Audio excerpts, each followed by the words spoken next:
కదవాలి ఎక్కువ ఈ జనశక్తిలో అందరూ మీరు కూడా పాల్గొట్టుకోవాలి.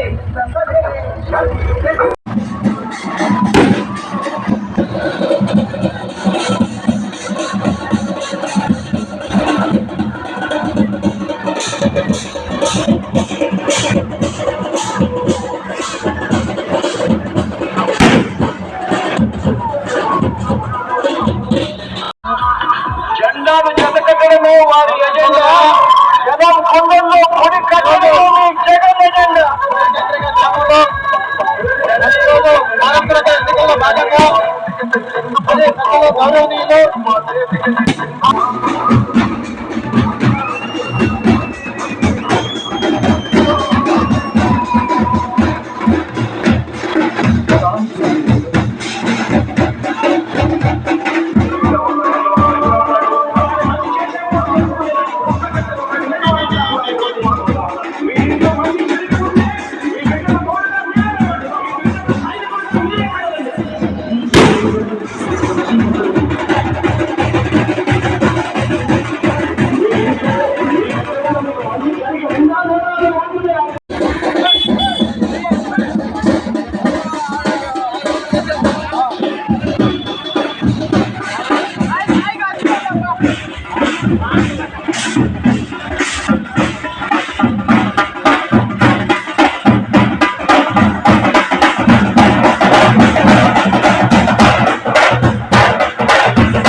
మనకు పెట్టినాడు.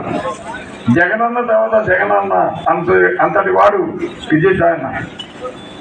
అది మన అదృష్టం. ఈరోజు మన ప్రాంతాన్ని అభివృద్ధి చేసుకునే దానికి డైరెక్ట్గా మనకి విజయసాయన్న మనతో ఉన్నాడు. కాబట్టి అటువంటి వ్యక్తిని మంచి మెజార్టీతో గెలిపించి విజయసాయన్నకి కూడా మనం విజయసాయన్నని జగనన్నకి గిఫ్ట్గా ఇవ్వాలని కూడా కోరుకుంటున్నాం. అదేవిధంగా మూడోసారి నాకు జగనన్న ఆశీర్వాదంతో టికెట్ కావడం జరిగింది.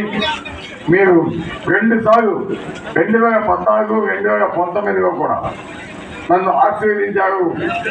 ఈరోజు మూడోసారి కూడా తప్పకుండా ఆశీర్వదించి మంచి మెజార్టీతోటి జగనన్నకి కానుకగా ఇవ్వాలి, మరి మన గ్రామాన్ని కూడా అభివృద్ధి చేసుకోవాలని తెలియజేస్తున్నాం. అదేవిధంగా ఇక్కడ మాతయ్య అన్న మొదటి నుంచి కూడా మనకు అధికారం రాగానే మా ఊరికి ఒకటి చేయాలి, రోడ్డు ఒకటి వేయాలి అని అడుగుతున్నాడు. అదేవిధంగా ఈ రోడ్డుని కూడా కంప్లీట్ చేయడం జరిగింది. అదేవిధంగా ఇంటర్నల్ రోడ్స్ కూడా కొన్ని చేయించడం జరిగింది. తప్పకుండా మన గ్రామాల్లో సంక్షేమ పథకాలతో పాటు అభివృద్ధి కార్యక్రమాలు కూడా ఈరోజు చేసిన ఘనత వైఎస్ జగన్మోహన్ రెడ్డి గారిని కూడా తెలియజేస్తున్నాం.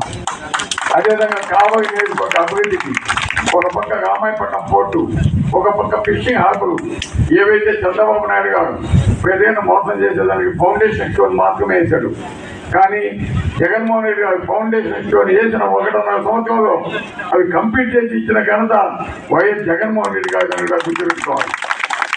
కాబట్టి తప్పకుండా జగనన్న ఈ రాష్ట్రంలో మనం మరీ ముఖ్యమంత్రి చేసుకోవాలి.